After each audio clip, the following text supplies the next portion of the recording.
मौलाना जाफर पाशा हुस्सामी सानी ने hi tech news से बात करते हुए आज के माशरे में बढ़ते हुए बुराइयों पर नाराजगी का इजहार किया है। उन्होंने कहा है कि आजकल छोटे छोटे मसलों पर ख्वातीन अपने शौहरों पर मुकदमा दर्ज करा रही हैं। उन्होंने वालिदैन से गुजारिश की है कि वो अज़वाजे मामलात का अपने इलाकों के मसाजिद से रुजू करें। अगर वहां भी मामला सुलझ ना पाए तो उलमा से रुजू हो, उसके बाद पुलिस स्टेशन को जाएं। आइए देखते हैं उन्होंने इस ज़िम्न में मजीद क्या कहा है। अस्सलामु अलैकुम नहमदु व नुसल्ली अला रसूलिहिल करीम। नाज़रीन किराम, आज हमारे टीवी के ज़िम्मेदार दारुल ख़ज़ा पर मुझसे मुलाकात के लिए तशरीफ़ लाए थे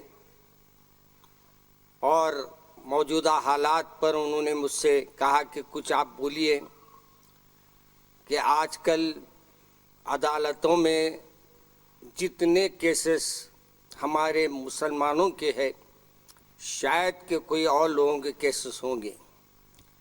मुझे हैरत होती है कि एक नबी के मानने वाले, एक किताब को मानने वाले, आज हम लोगों का ये हाल है कि हम हमारे रसूल सल्लल्लाहु अलैहि वसल्लम की बातों को नज़रअंदाज कर दिए हैं और अपने मामलात को अपन खुद हल करने के बजाय, अपने घर में अपने मामलात को हल करने की कोशिश करने के बजाय, उलमा से रुजू होकर अपनी कोशिश करने के बजाय, हम लोग अपने घर के हालात को ले जाकर अदालतों में पेश कर रहे हैं, पुलिस केस बना रहे हैं, पुलिस में जा रहे हैं। आपके इस अमल से आपको अंदाज़ा नहीं है कि कितना बड़ा मसला पैदा हो रहा है शरीयत के मामले में। शरीयत आप और हम जो जिसके मानने वाले हैं उसके फरमान का नाम है शरीयत, और मुझे और आपको मेरे रसूल के फरमान के मुताबिक ही अमल करना है। और इसके लिए बेहतर तरीक़ा ये है कि आप जब कभी कोई बात होती है तो महल्ले की मस्जिद में बिठाएं, बात करें। अगर वहाँ समझ में नहीं आता तो उलमा से रुजू हो, उलमा से समझ में नहीं आता तो फिर यहाँ हमारे पास दारुल ख़ज़ा काम करती है, शरई तौर पे मसाइल की एक सभी की जाती है। आप वहाँ तशरीफ़ लाएं। अगर यहाँ भी हल ना हो तो आखिरी सूरत में आप ये कोशिश करें कि इसको पुलिस के केस की नौयत केस में पुलिस में जाकर इसको बुक करें।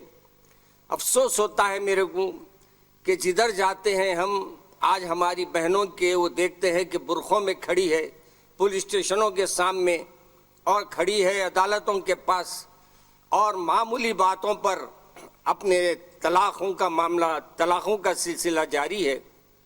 जबकि आपको मालूम है अल्लाह के रसूल को सबसे नापसंदीदा चीज़ कोई थी तो तलाक़ थी।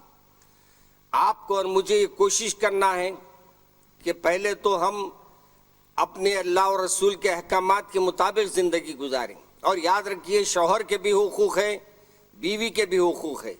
अगर हम दोनों हुकूक़ एक दूसरे के इल्म में ला लें तो हमारे साथ कोई अमल ऐसा नहीं होगा जो अल्लाह को भी नापसंद है और क़ानून का दरवाज़ा आपको खटखटाने की नौबत आए।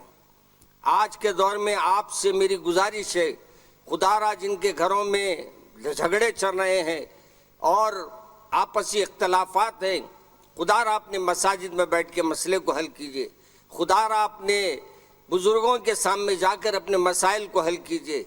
आपकी वजह से आपको नहीं मालूम कि आज शरीयत में तब्दीली करते चली जा रही है गवर्नमेंट, और ये गवर्नमेंट का ये अमल आप लोग मौका उनको दे रहे हैं और आप अदालतों में जाके उनको ये बात कह रहे हैं कि हमारी शरीयत में वो चीज़ें नहीं है, लिहाजा आप हमारा फ़ैसला कीजिए। जबकि हमारी शरीयत में अल्लाह के रसूल सल्लल्लाहु अलैहि वसल्लम ने हर बात को वाज़ेह तौर पे बयान कर दिया है, और ये बयान कर दिया है कि तुम्हारे हर मसले को कुरान और हदीस के लिहाज से तुम हल करा सकते हैं, बशर्ते कि आप दोनों अपने अपने को ये समझ ले कि हमको अल्लाह देख रहा है। हमारे को आजकल एक दिमाग से बात निकल गई है। हमारे बचपने में हमको सुनाया जाता था, पढ़ाया जाता था, अल्लाह हमको देख रहा है, अल्लाह हमारी बात को सुन रहा है। اور اللہ ہمارے ہر عمل کو دیکھ رہا ہے، تو جب ہمارے دماغوں میں یہ بات بیٹھ جاتی تھی تو ہم سے وہ غلطیاں ہی نہیں ہوتی تھی، وہ غفلتیں نہیں ہوتی تھیں۔ آج ہمارے بچوں کو کوئی معلوم نہیں، کوئی بات کا علم نہیں، شادی انہوں یہ سمجھ نہیں، صرف شادی اس وقت سے کی جاتی ہے کہ پٹاخے پھوٹے، بینڈ باجے بجے، جہیز آ جائے۔ افلاس جہیز لینے والے کو تو میں مرد ہی نہیں سمجھتا، جوڑے کی رقم لینے والا بھی وہ حرام پیسے لے رہا ہے۔ میں اگر یہ کہوں تو غلط نہ ہوگا کہ غلط جانور کا گوشت کھا رہا ہے۔ یاد رکھیے، ڈیمانڈ کرنا، پیسے منگنا، شادی میں کھانا منگنا، اچھے شادی کھانے کا مطالبہ کرنا، سب ایک ہی کے حصے ہے یہ۔ لہٰذا میں پہلے تو کہتا ہوں کہ شرعی شادی کرو اور آسان شادی کرو، اور لڑکوں سے میری خصوصاً گزارش ہے کہ آپ اگر اللہ کے لیے شادی کریں گے، اللہ آپ کے گھر کو آباد رکھے گا۔ یاد رکھیے، اگر اللہ کے لیے نہیں کر رہے ہیں، یہ سنت رسول بول کے کریں گے، اللہ کا حکم ہے بول کے کریں گے، جتنے دن آپ بیوی کے ساتھ رہیں گے اللہ اس کا اجر دے گا۔ جتنے دن آپ بیوی کے ساتھ ہنس کے بات کریں گے اللہ اس کا بھی اجر دے گا۔ تو آپ تصور کر لیجئے کہ میں شادی کروں گا تو اللہ کے حکم کے مطابق، اللہ کے حکم پر کر رہا ہوں اور رسول کی سنت کر رہا ہوں، دونوں کا اجر آپ کو ملے گا۔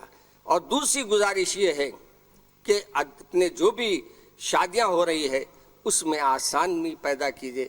آج آپ کو کہتے مجھے دکھ ہو رہا ہے، کئی بچیاں اپنے گھروں میں بیٹھی ہے، ان کے رشتے آ رہے ہیں مگر ان کے لیے پیسے نہیں ہیں، جس کی وجہ سے ان کے ماں باپ کبھی آسمان کو دیکھتے ہیں اور اللہ سے فریاد کرتے ہیں کہ مولا یہ بارات بینڈ باجے کی جا رہی ہے، پٹاخوں کی جا رہی ہے، اے اللہ ہمارے پاس بھی رہتا تو ہم بھی بچیوں کی ایسی شادی کرتے۔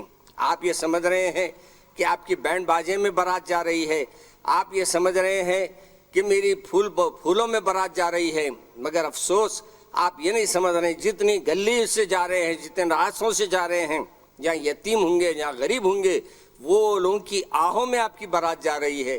بتاؤ، جو آہوں میں بارات جائے گی کیا وہ آباد رہے گی؟ میرے عزیز دوستو، میرے عزیز بہنوں، میری جو بھی سامعین، سننے والے، نظر مجھے دیکھنے والے ناظرین سے میری گزارش ہے کہ خدا را اپنی شریعت کو بچانا ہے تو آپ عدالتوں میں بچ جاؤ، شریعت کو بچانا ہے تو اپنے اللہ کے سامنے رجوع ہو جاؤ، اللہ کے بتائے ہوئے راستے پہ چلنا شروع کر دو۔ اور میں اس مسلم ایڈوکیٹس جتنے ہیں ان سے بھی میری پرسنل گزارش ہے کہ آپ ان کو ایک بار بٹھا کے سمجھانے کی کوشش کیجئے۔ اگر وہ بات سمجھ میں نہ آئیں تو پھر کوئی یہ بات آپ قانونی کر سکتے ہیں تو کریے۔ اور یاد رکھیے، یہ شرعی طور پہ ہم جو کام کرتے ہیں وہ اللہ کے رسول کی بات کے حکم کی تعمیل میں کرتے ہیں۔ ہمارے پہ لوگ کیس ڈال دے رہے ہیں۔ میرے کو حیرت ہے، وہ مسلمان ہیں، نام کے مسلمان ہیں، ان کو معلوم ہی نہیں مسلمان کس کو بولتے ہیں۔ وہ قضاوتوں پہ بھی، شریعتوں پہ بھی کیس ڈالنے پہ تل گئے ہیں، اور چند ٹکوں کے آواز سے، مگر ایمان چلے جا رہا وہ ان کے سامنے وہ نہیں ہے، ان کو صرف ٹکوں کی ضرورت ہے، پیسوں کی ضرورت ہے۔ مگر یاد رکھو، اللہ سے ڈرو، اللہ ہمارے کو حساب کتاب لینے والا ہے، اللہ کے سامنے ہم کو حاضر ہونا ہے۔ یہ چند گزارشات تھی، اور یہ گزارشات کو میں آپ کے چینل کے ذریعے آپ تک پہنچانے کی کوشش کر رہا ہوں۔ خدا را مجھے اور آپ کو اللہ صحیح سمجھ عطا فرمائے اور صحیح معنوں میں رسول اکرم صلی اللہ علیہ وسلم کی شریعت پر عمل کرنے والا بنا دے۔ آمین۔ سبحان ربک رب العزت عما یصفون وسلام علی المرسلین والحمد للہ رب العالمین۔